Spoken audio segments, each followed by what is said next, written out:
O fim de semana prolongado levou muita gente às praias do litoral norte, já deu para ver um pouquinho ali pelas imagens, e muitos turistas ignoraram as regras. A gente tem fotos aí que a gente recebeu que mostram a praia do Barra do Saí, na costa sul de São Sebastião. Teve aglomeração e pessoas sem máscaras. Já em Ubatuba, quer ver? A gente já vai mudar aí de imagem. Já em Ubatuba, uma festa de rua na região central também gerou aglomeração no fim de semana. O morador que mandou essas imagens para a gente contou que a polícia militar foi chamada porque, além do barulho, foram registradas brigas durante a festa. A prefeitura de Ubatuba informou que pediu reforço na segurança ao governo do estado. Em nota, a Secretaria Estadual de Segurança Pública informou que o reforço é para dar apoio às ações de saúde das prefeituras, que são as responsáveis pelas medidas sanitárias. Ontem de manhã, a Prefeitura de Ubatuba interditou 3 estabelecimentos entre bares e adegas na rua em que houve a festa, por descumprirem as regras de funcionamento durante a pandemia. Aí a gente tem uma outra imagem aí, esse grupo é na Praia Grande, seguiu todo mundo junto, dançando na beira do mar. Dá para perceber que, além da aglomeração, muitos banhistas estavam sem máscara. 12h32, vamos dar uma olhada como é que está a situação da Covid-19 na nossa região, Vale, Serra e Litoral. Já são mais de 36.100 casos, 1.058 óbitos e são um pouco mais de 23 mil recuperados. A gente sabe que aos fins de semana poucas prefeituras atualizam os dados, mas mesmo assim, só ontem foram 9 registros de mortes no Vale. Em Cruzeiro e Taubaté foram 2 novos óbitos em cada cidade. Em Caraguatatuba e Guaratinguetá também houve registro de morte, uma em cada cidade. Vamos dar uma olhada na média móvel que indica pelo menos para onde está indo essa doença. A gente começa com o número de casos. Há 14 dias, em média, eram 510 novos casos. Agora são 427. A gente tem uma queda aí fora daqueles 15% que poderia ser considerada uma situação de estabilidade. Então, o número de casos neste momento no Vale, Serra e Litoral está em queda. E olha, esses números já estão assim há pelo menos 19 dias em queda. E agora já ficando fora dessa margem que indica estabilidade. No caso do número de mortes, de novo tem aquela questão da falta de atualização de muitas prefeituras no fim de semana. Ainda assim, a gente mostra uma estabilidade no número de mortes. Esse índice que era de 12,57 há 14 dias, agora está em 12,43, praticamente uma situação estável. Seguindo o link Vanguarda, para contar para vocês que um homem foi detido ontem em Jacareí ao tentar resgatar um balão. O balão foi visto sobrevoando a região e começou a ser acompanhado pela Polícia Ambiental. Quando caiu no bairro Rio Abaixo, os policiais chegaram ao local e surpreenderam um homem de 42 anos tentando resgatá-lo. Ele foi multado em R$5.000 e contou para a polícia que 3 balões foram soltos neste domingo. Agora, essas imagens enviadas pelo aplicativo Vanguarda Repórter mostram outros balões sobrevoando a região. Parte de um deles chegou a cair em um terreno na zona norte de São José dos Campos e causou um incêndio em uma área de mata perto a um condomínio. A gente aproveita para lembrar que soltar balões é crime e a gente tem visto isso com mais frequência a partir de agora. No fim de semana passado também tiveram ocorrências e tudo isso é lamentável. Ajudar a apagar os focos de incêndio, os baloeiros não querem, né? É muito difícil, né, Rogério? Não é fácil. Para ajudar a vida desses 3 e de tantos outros estudantes, a gente conversa agora com o professor Júlio Cabala, que também é coordenador de cursinho. Professor, conta pra gente. A gente viu aí que cada um tem um estilo, um vai fazer meditação, o outro gosta de música. É isso? Cada um tem que encontrar o seu equilíbrio, cada um no seu formato, no seu dia a dia, na sua rotina? Boa tarde. Boa tarde, todo mundo. Nossa, que dó ver todo o discurso dessas crianças, né? É um período realmente muito complicado. Nós sabemos que 1 a cada 3 pessoas nessa época de pandemia vão sofrer ou estão sofrendo uma crise de ansiedade. E para um estudante, isso é muito mais forte. É ficar com medo, como eles disseram, de dar branco no vestibular, de dar branco na hora da prova, decepcionar as pessoas que tanto amam. Mas cada um tem que encontrar o melhor caminho. E isso depende muito da inteligência emocional, que passa por 2 fases, né? A primeira é ele saber o que ele está sentindo, que a gente chama de autoconsciência, E segundo, autogestão. Como que ele vai gerir aquelas emoções que ele está sentindo naquele momento? Muitas coisas são gatilhos, né? Mas ele precisa identificar para que ele consiga criar uma rotina, um caminho para ser seguido. Pois é, professor, você disse aí que cada um tem que encontrar um caminho. O Fábio, por exemplo, que deu a entrevista, ele disse que desativou as redes sociais. Então, ele não entra em nenhuma rede social. No geral, essa pode ser mesmo uma boa opção, na sua opinião? Porque, assim, o jovem já está longe dos amigos, das viagens, das festas.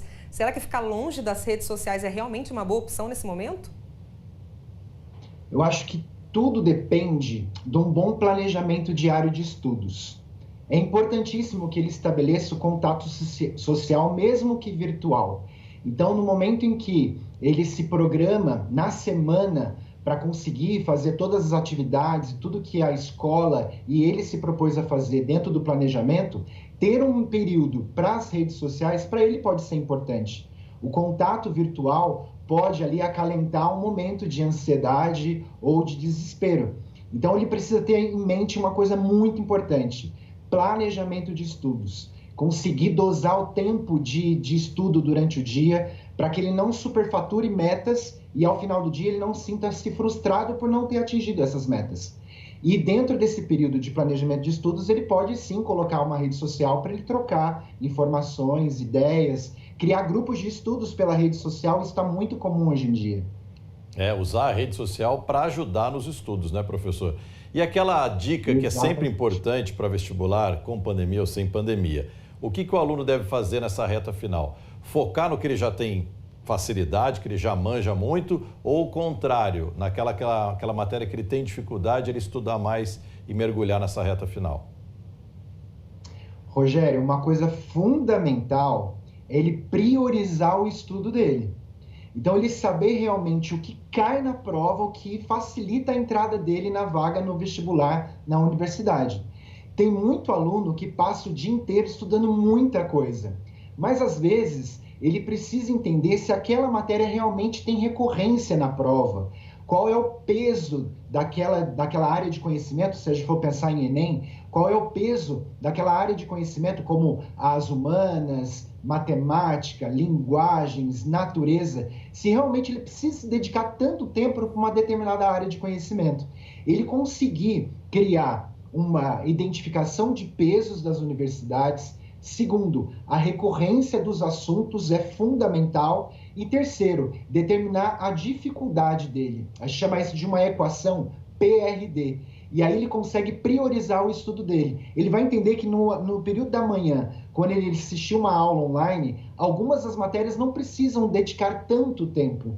E aquelas matérias que ele realmente precisa para conseguir atingir boas pontuações, ele pode se dedicar um pouquinho mais. E uma coisa fundamental, não esquecer de revisar a matéria. Tem muito aluno que esquece de revisar a matéria e isso é um grande pecado capital de todo estudante. Professor, você deve estar com o coração apertado aí, com saudade dos alunos, né? Mas o que eu quero saber de você é o seguinte: qual que é o papel das mães e dos pais nesse momento? O que eles podem fazer para ajudar? Porque muitos estudantes, às vezes, não conseguem, né? Não tem discernimento ali de fazer um plano estratégico para os estudos, saber o que é melhor ele fazer ou não. Qual que é o papel dos pais, então? Trazer carinho. Acho que essa é a palavra-chave. Tem muitos pais que fazem o seguinte: para tentar dar estímulo para o filho, acaba falando para ele assim: olha, se você não passar esse ano, o ano que vem vai ter que fazer qualquer outra faculdade. A gente entende isso, que é uma forma dos pais terem uma certa cobrança sobre os filhos. Porque quando a gente era pequeno, muitos de nós era nessa base: ó, faz isso, porque senão você vai ter aquilo. Então, é uma forma que os pais, hoje em dia, para um adolescente, encontrou para conseguir ter esse tipo de diálogo e uma certa cobrança. Mas o fundamental é ele criar um espaço importante de estudos, ajudar o filho a ter esse espaço, cuidar da alimentação. Tem muitos alimentos que causam irritação.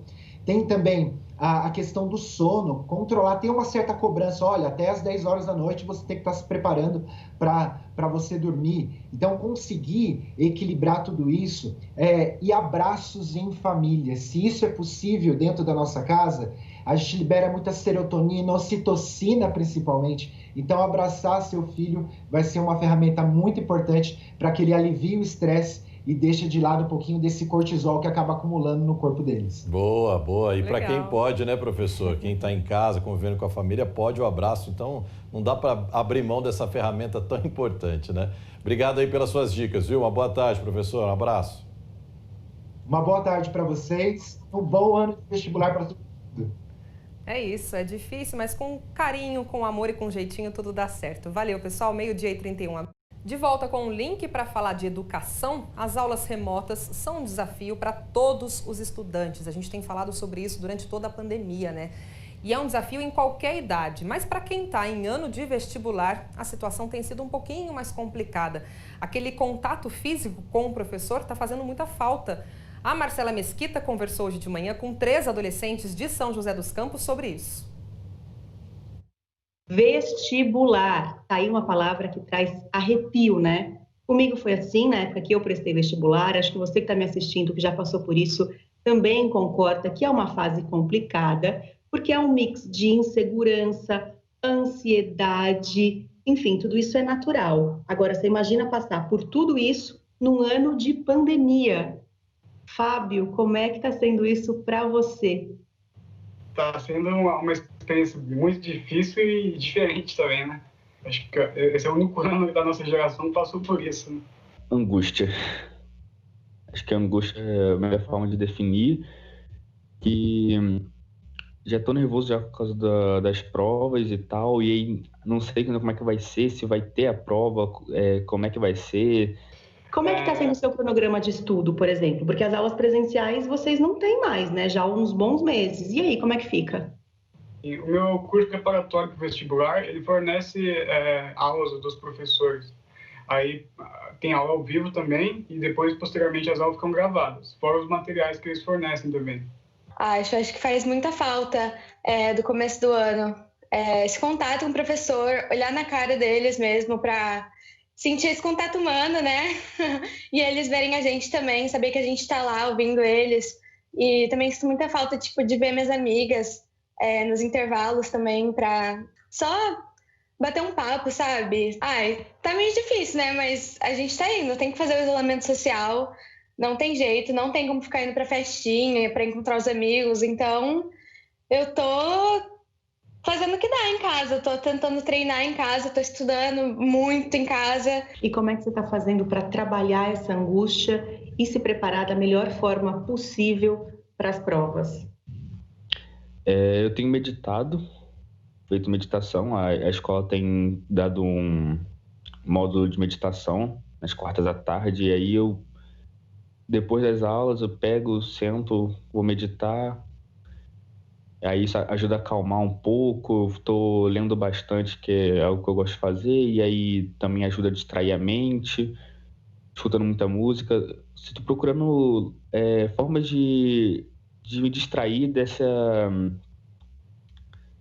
angústia, sabe? Estou procurando alguma coisa para aliviar meu estresse e tal.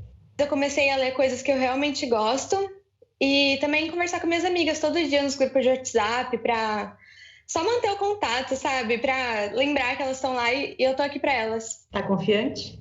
Apesar da angústia? Um pouquinho. Você acha que abala a segurança do vestibulando? Abala. Esse turbilhão de emoção, pandemia, vestibular, tudo junto? Abala muito. E a maior diferença que eu sinto mesmo é na hora de fazer prova e tal. Eu ia fazer prova e ia fazer sossegado. Mesmo não confiante no meu resultado, às vezes eu ia tranquilo, sabe? Mas agora fazer as provas, mesmo que online do colégio mesmo, eu fico mais nervoso que o normal. Começo a suar frio e tal. Você tá confiante pro vestibular? Mais ou menos. Tipo assim, eu tô estudando pra caramba, então eu tenho esse peso assim nas minhas costas de, meu Deus, se eu não passar, eu vou ter feito tudo isso pra nada. Confiança é uma palavra complicada, né? É complicado. A gente tenta, mas a gente pensa, já vai com um pensamento na cabeça que se não der certo, a gente tenta de novo. Muito obrigada. Juro que eu não vou mais te atrapalhar, já que você já está longe das redes sociais. Não sou eu que você é responsável por atrapalhar o seu cronograma de estudos. Então eu vou me despedir de você agora. Eu que agradeço. Agradeço a sua participação, viu? Muito obrigada e boa sorte no vestibular. Eu que agradeço.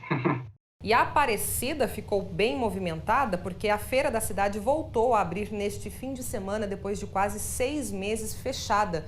E junto com ela, 2 pontos turísticos da cidade também reabriram.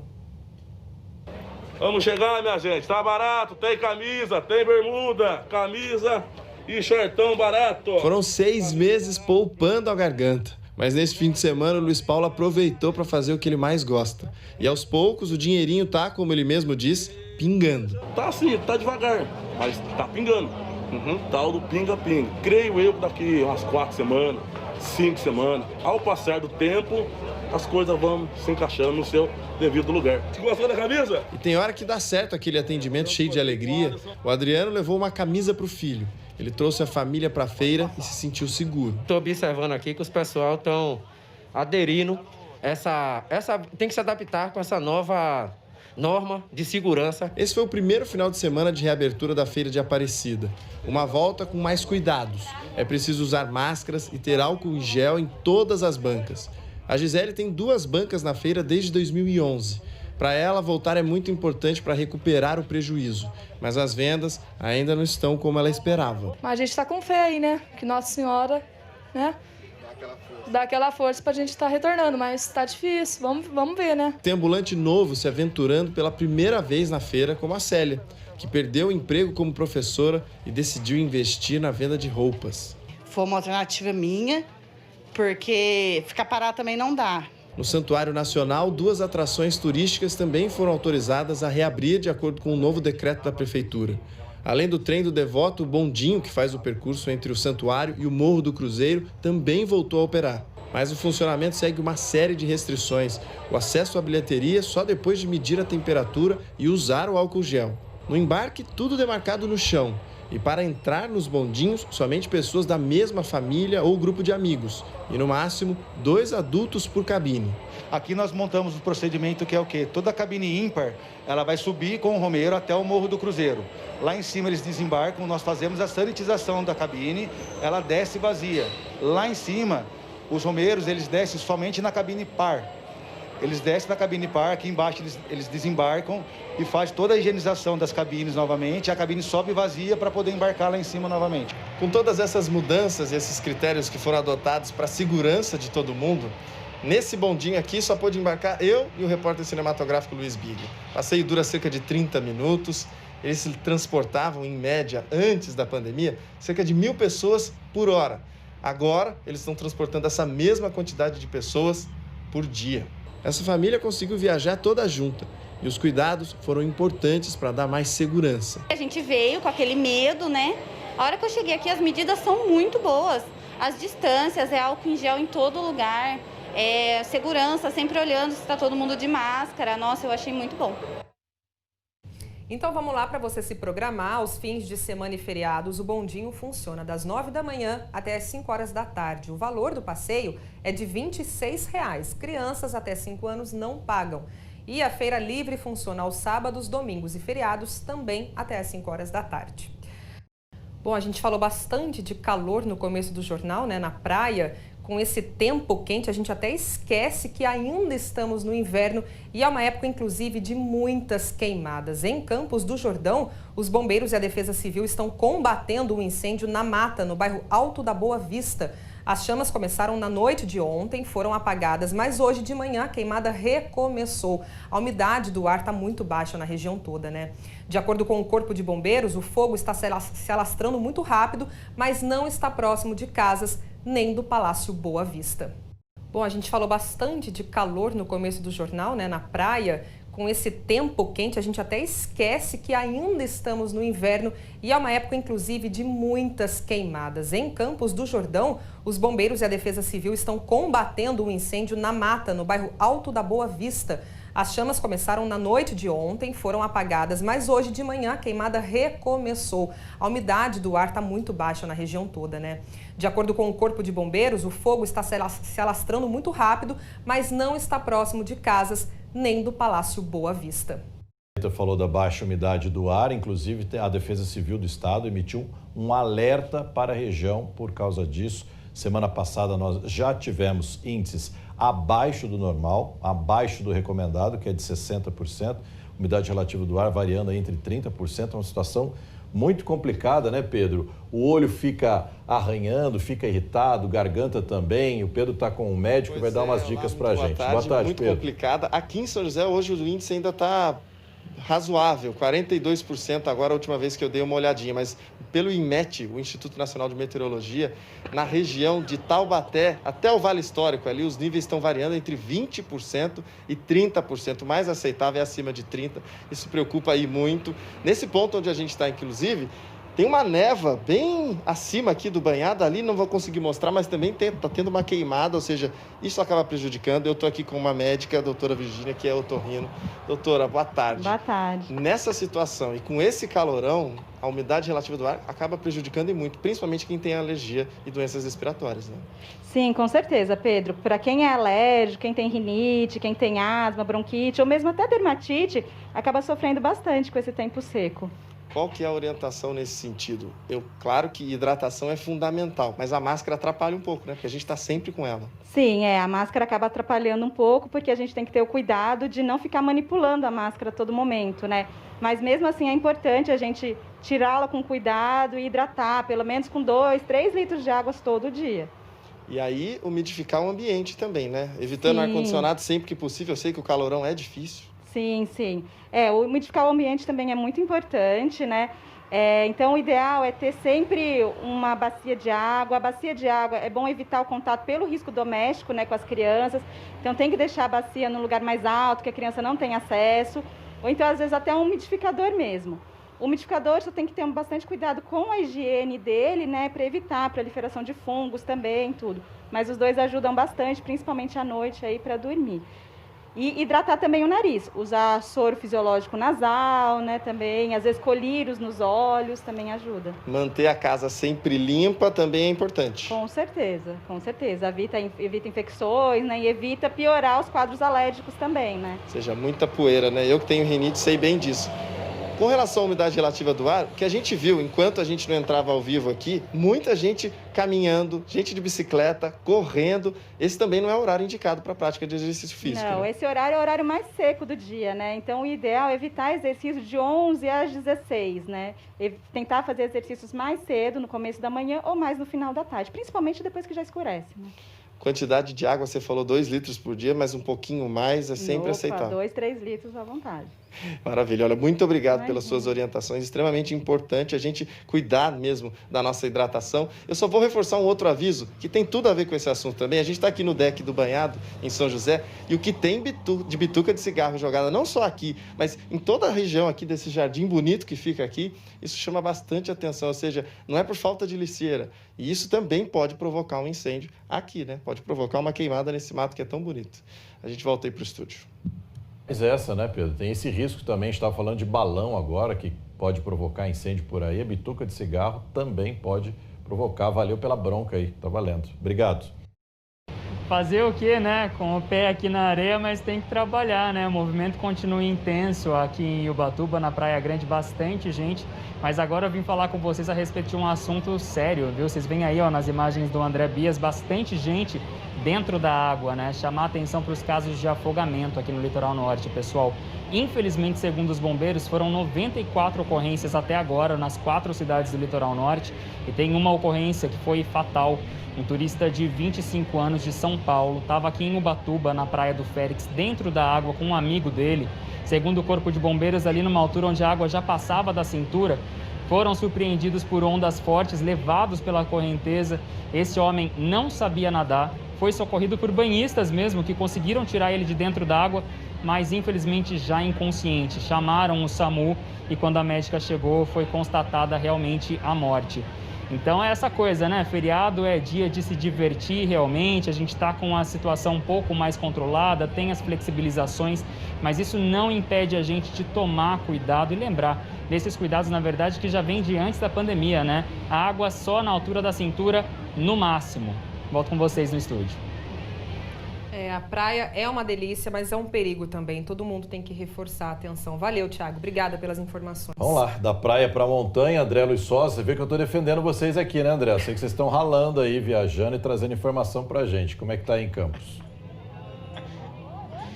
Rogério, Thiago com o pé na areia, eu aqui de calça, em Campos do Jordão. A gente voltando ao vivo aqui no Link Vanguarda, do Capivari, um dos lugares mais procurados aqui de Campos do Jordão. Agora, 12h54, a gente está vendo aqui bastante gente caminhando aqui por Campos do Jordão.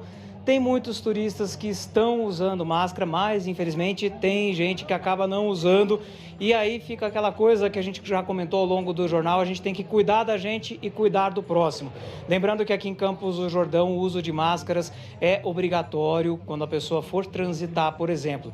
Falando de comércio, o comércio está aberto aqui em Campos do Jordão, os restaurantes também estão abertos, mas eles só têm 8 horas de autorização para funcionar. Estão dividindo, por exemplo, não podem funcionar 8 horas corridas. Eles dividem entre 4 horas na hora do almoço e 4 horas no horário do jantar. Falando do movimento descendo a Serra da Mantiqueira, para quem for voltar para casa nesse feriadão de 7 de setembro, a orientação que puder é sair antes das 2, porque depois vai pegar trânsito, viu? Rogério, Thalita, com vocês. É isso, André. Obrigado aí pelas informações, pelas dicas. A gente já viu na outra entrada do André que já tem movimento na estrada, sim, tanto gente subindo como gente descendo pela Floriano Rodrigues Pinheiro. É bom não deixar para muito tarde, né? Que senão vai pegar muito trânsito. Valeu, André. Obrigado. Tem que se programar, porque depois a pessoa, para ganhar tempo, acelera, corre, aí começa, né, o risco de acidente, aí é outra conversa também. Bom, um dos pontos turísticos mais altos da região reabriu nesse fim de semana e muita gente que quis respirar um ar puro e ficar mais pertinho da natureza foi visitar a Pedra Grande em Atibaia e aproveitar a vista linda do local.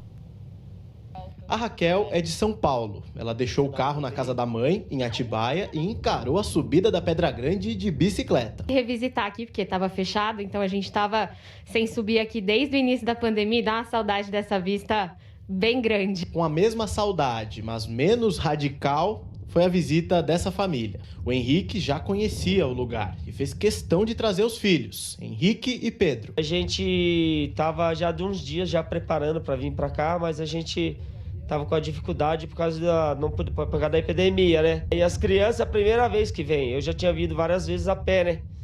Agora eu vim com as crianças para eles conhecer. Muito legal. Por quê? O que é legal? Porque aqui é grande, é muito alto. O primeiro final de semana com acesso liberado aqui na Pedra Grande foi de muito movimento, como já era previsto. E por isso a fiscalização aqui em cima precisou ser reforçada. Os funcionários da Fundação Florestal abordavam os visitantes já na entrada. Orientar vocês a estar sempre com a máscara aí durante a visitação, tá? Evitar o máximo de aglomeração aí com os demais visitantes. Se o pessoal respeitar direitinho essas regras, com certeza vai ter uma boa visitação, um ótimo reinício, né, controlado e seguro para todo mundo aqui na região. A Polícia Ambiental também estava de olho. O principal problema que teríamos aqui seria principalmente o pessoal acender fogueiras, né, deixar lixo. A gente sempre orienta o pessoal a estar recolhendo o lixo que traz para levar embora, que o lixo, principalmente o plástico, ele causa um dano ambiental significativo. E também não fazer a coleta nem de nenhum tipo de planta e nenhum tipo de animal. Segundo a Fundação Florestal, mais de 2.000 pessoas visitaram a Pedra Grande entre sábado e domingo. A maioria, turistas. Muitos de primeira viagem. Morando em São Paulo, né, desde sempre, nem sabíamos que existia esse lugar. Lugar incrível, alto, cheio de energia, uma vibe maravilhosa, tá valendo super a pena. Quem ficou tanto tempo em casa, sem poder sair, não vai esquecer esse dia tão cedo. Falei, eu vou dar uma volta lá, aproveitar o domingo, feriado. Dei uma olhada na previsão do tempo e a gente veio pra cá. Ainda bem que tá todo mundo seguindo as normas, né? De usar máscara e tudo mais.